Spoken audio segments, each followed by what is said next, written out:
Time to harvest some bananas. And when it comes to harvesting bananas, there are actually a few different right ways to do this. And it also depends on what type of bananas you have. And that's gonna also go for like, when are they exactly ready? So knowing what type of banana you have is an important thing to know. If you have blue Javas, or you have the reds, or you have just a classic like Cavendish yellow are the ones that you're gonna find in the grocery store. That's gonna help you determine, is it ready? Are they supposed to be really long, or really short, or really fat, or really skinny? Like, it's important to understand which type you have. And if you don't know, you just inherited a banana plant, sometimes you just gotta let it go and go too far and kind of, what's the bad way to say it, but you kind of lose some of your crop from your first round, but it's a big learning experience, so you know what it is you have, and you learn a lot more about it. What's kind of too far versus what's like, okay. Now here I have a Grand Name, which is very similar to a Cavendish, what you get in the store, but they're a lot shorter, so they only get about 12 feet tall, and they're much more stocky. These will turn yellow. They will not turn yellow like the ones in the store, but they taste pretty much the same. So I'm not really looking for them to go full yellow. And one of the things that's challenging with my camera is it's making these look a little bit greener than what they are. These are actually like they're a very bright green that's tinging on yellow when you have it in full sun. And so I know they're about to be ready. I also know, because I've had them before, that these are getting thick enough, they're long enough, so they haven't grown any longer for quite a while. And the other thing I'm looking at is the ridges on the banana. If they're starting to smooth out, that means we're about ready to go. So let's talk about how are we gonna harvest this. Now, a lot of classic banana plants, they will start to lean over, but the problem is most banana plants, these will not be so low as mine is. They're probably still gonna be up in the air. So one of the first things you're gonna wanna do is actually chop down your banana tree to allow this to fall and get lower where you can reach it. Now, I don't need to do that because mine already did that, but that's where your machete would come in place, is to let it get low enough. Because if you've got a 15-footer, you're not reaching it. And you don't want to do a ladder, because if you're trying to catch that weight, because remember, these can be like 30, 40, 50, up to 100 pounds depending on the type you have. Trying to hold on to that on a ladder, super unsafe, so don't do that. Chop the tree, let it fall. Remember, you're just going to grow another bunch of bananas from the same plant just on one of your other trees, like mine did, right back there. So chop, we get it to a lower height. The next thing I'm gonna do is then I'm going to take off the leaves. This is gonna give me more space to work around the bananas without them all getting in my face.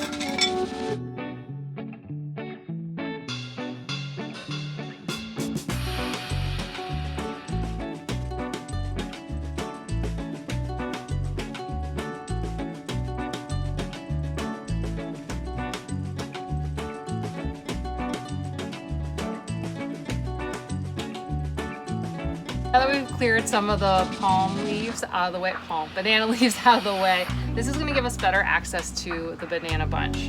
So we've got low. Now here we have a couple options, and then again, it will depend on your banana. So I'm gonna point some things out, and then I'll show you the way I'm gonna do it with this style of bananas.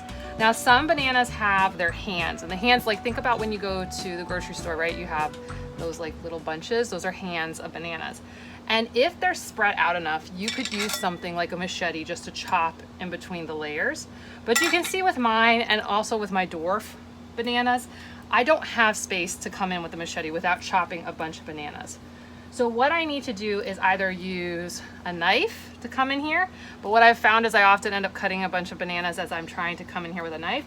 So this is why I use pruning shears. And this also works a lot with the dwarf ones, because they're so tightly packed with bananas that I really can't get in between. But if you were to have one, you would come in, chop it at the stalk, and then chop between each layer.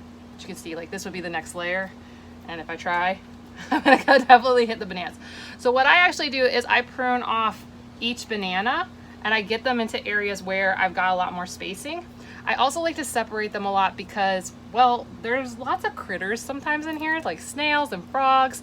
So breaking them apart before they all come in the house is really good, so that I don't bring all of the wildlife into my house, because wildlife needs to stay outside, not in my kitchen. What I'll do is I'm gonna come in here, and I'll bring you in a little bit closer. We're gonna go in, we're just gonna start cutting along here. And you'll notice there's some dripping happening right now. That is the banana, that's banana water, banana sugars coming out. That will make things like your machete and your pruning shears really, really sticky. So you will wanna wash them right as soon as you're done, because otherwise it's kind of like a tarish mess. Don't do that. So let's come in a little bit closer so we can start harvesting these. And I'm guessing this one's somewhere between 40 and 50 pounds of bananas based on just what we've had before.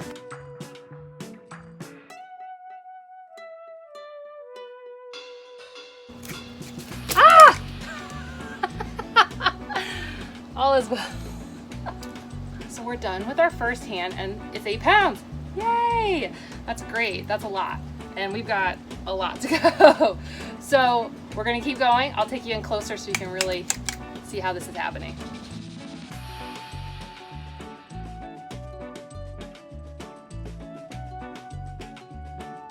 Now you may be wondering what these are. These are just flowers. This is when the plant was first coming out. They just dried. They get knocked off. They don't do anything to your plant, so don't worry about these if they're not off when you go to eat it. They're totally fine for you.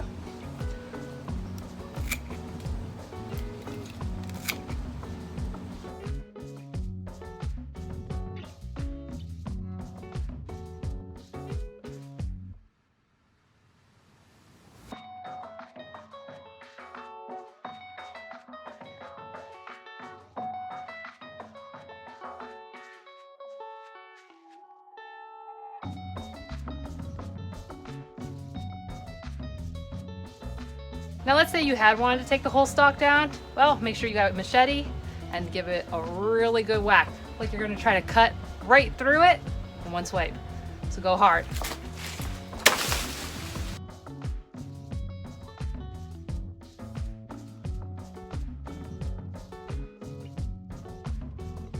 Now, this is how I'm gonna continue doing it, breaking it down on the ground because I'm getting dripped on a lot by the sugar water coming out of the leaves that I took off.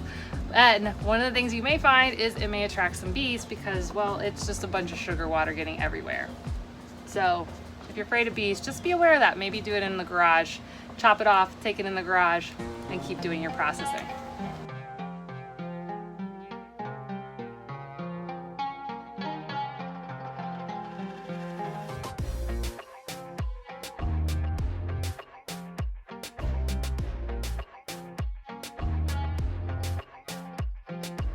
So that's a split banana. It got damaged early on, so I'm gonna get rid of it just like that.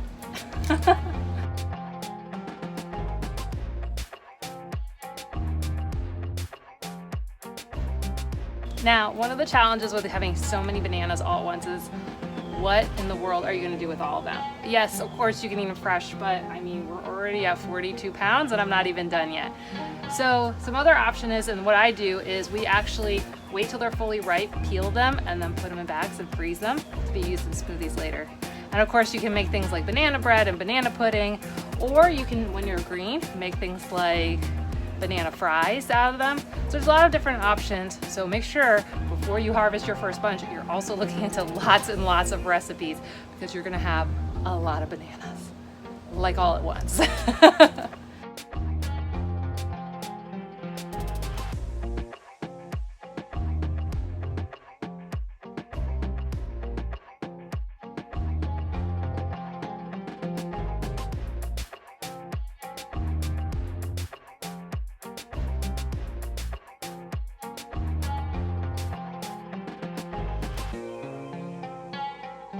We basically ended up with 50 pounds of bananas at the end of this. 49 pounds, 11 ounces.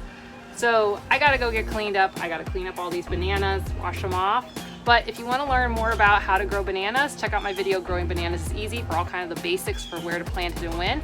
If you wanna figure out how long it's gonna take for your banana to produce bananas, check out that video. Or you just want more bananas, so you need to know how to propagate them, so check out this video. And YouTube if you want to watch this. All right, I'll see you soon. Bye.